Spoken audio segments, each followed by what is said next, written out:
नमस्कार दोस्तों, मैं पंकज। स्वागत है आपका हमारे YouTube चैनल स्टेनो गुरुजी में। दोस्तों, आज के इस वीडियो में हम लोग डिक्टेशन का अभ्यास करेंगे जो कि 80 शब्द प्रति मिनट की स्पीड से होगा और आपके आने वाले exam SSC stenographer, high court stenographer Bihar, ASI stenographer Rajasthan stenographer के लिए लाभकारी होगा। दोस्तों, यह डिक्टेशन हमारी मासिक पत्रिका के भाग 5 से है।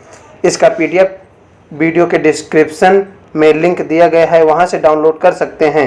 तो ज़्यादा समय न लेते हुए चलिए शुरू करते हैं और डेली डिक्टेशन के लिए चैनल को सब्सक्राइब करें और नोटिफिकेशन बेल को ऑन करें। रेडी? 5 सेकेंड आप लोग ट्रांसक्राइब भी करिएगा। स्टार्ट। माननीय सदस्यों, मेरी यह दृढ़ प्रतिज्ञा है कि मैं इस सभा की गरिमा और सदस्यों का सम्मान बनाए रखने में कोई कमी नहीं आने दूंगी। मैं इस सदन के यशस्वी पूर्व अध्यक्षों श्री गणेश वासुदेव मावलंकर से लेकर श्री सोमनाथ चटर्जी तक के आदर्शों से परिचित हूँ, जिन्होंने सभी की महान परिपाटियों का परिपालन किया। उन्होंने अध्यक्ष पद को गरिमा प्रदान की, जिससे सभी की प्रतिष्ठा में वृद्धि हुई। इस संसद की इस बहुमूल्य विरासत को और समृद्ध करने के लिए मैं नई पहल और बेहतर पद्धतियों की खोज जारी रखूंगी। लोकसभा का सीधा संबंध देश की धड़कन से है। महात्मा गांधी ने कहा था कि शक्ति जनता में निहित है और वह उसे कुछ समय के लिए उन्हें प्रदान करती है जिन्हें वह अपना प्रतिनिधि चुनती है। जनता से अलग होकर सांसदों की कोई शक्ति या अस्तित्व नहीं रहता है। हमें इस बात की सही समझ होनी चाहिए कि हमारे मतदाता हमसे क्या चाहते हैं।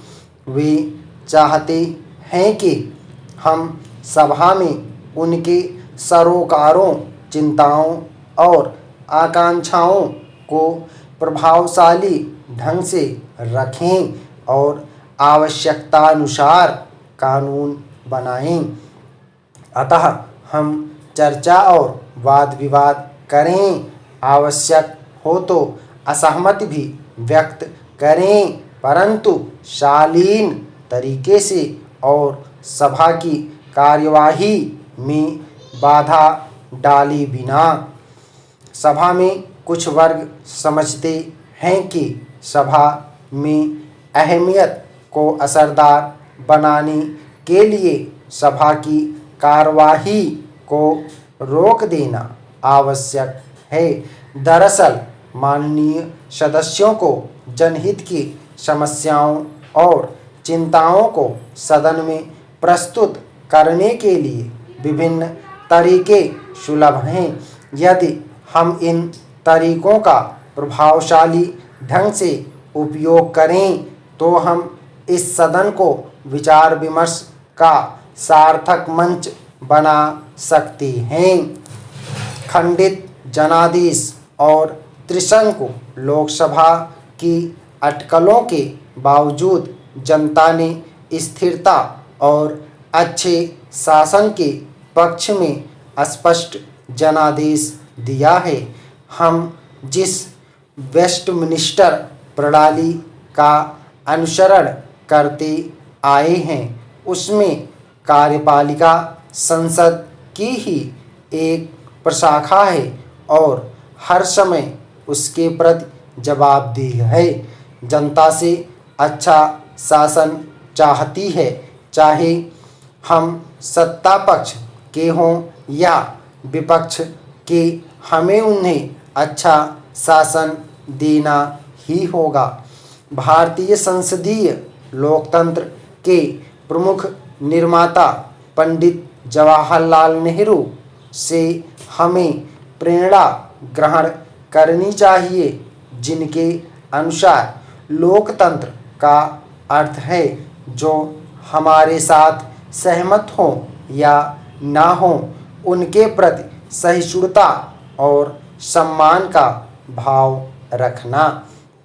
दुनिया के दूसरे सबसे बड़ी आबादी वाले देश में अच्छे शासन सुनिश्चित करने में सदन के सभी सदस्यों का रचनात्मक सहयोग जरूरी है।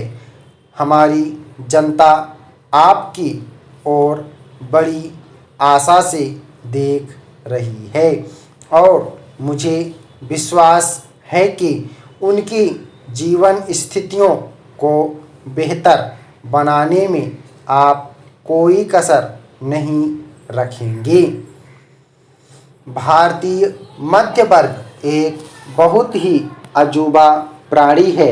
एक तरफ तो अति कुशल, उद्यमी, आविष्कारी और लचीला है, परंतु दूसरी तरफ वह आर्थिक और सामाजिक रूप से पिछड़ों के प्रति उदासीन है।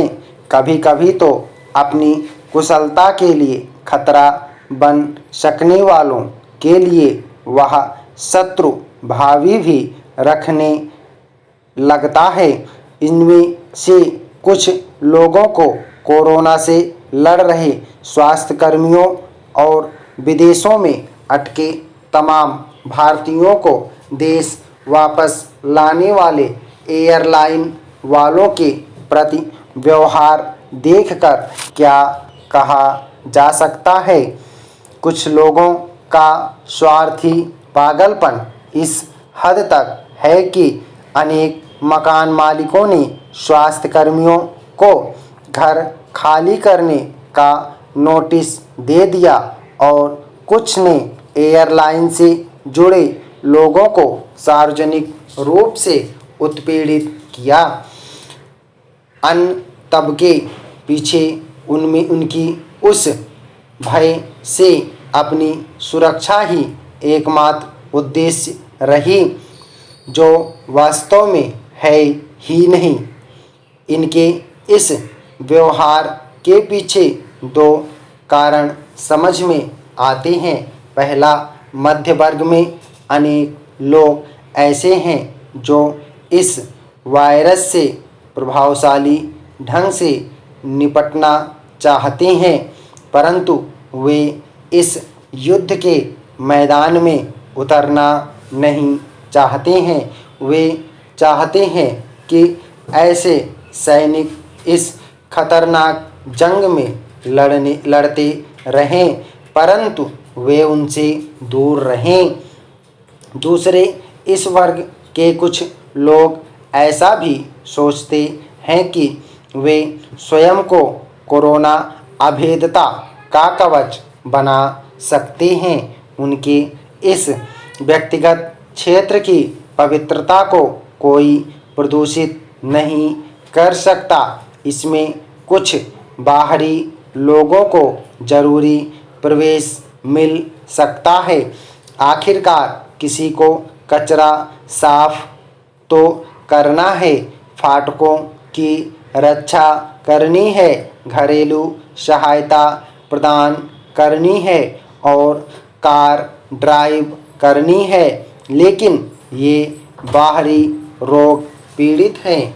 ये तो अलिखित जनता का हिस्सा हैं जिन्हें अच्छे रूप में नहीं देखा जाता है, लेकिन जिनके सेवा के बिना रहा भी नहीं जा सकता।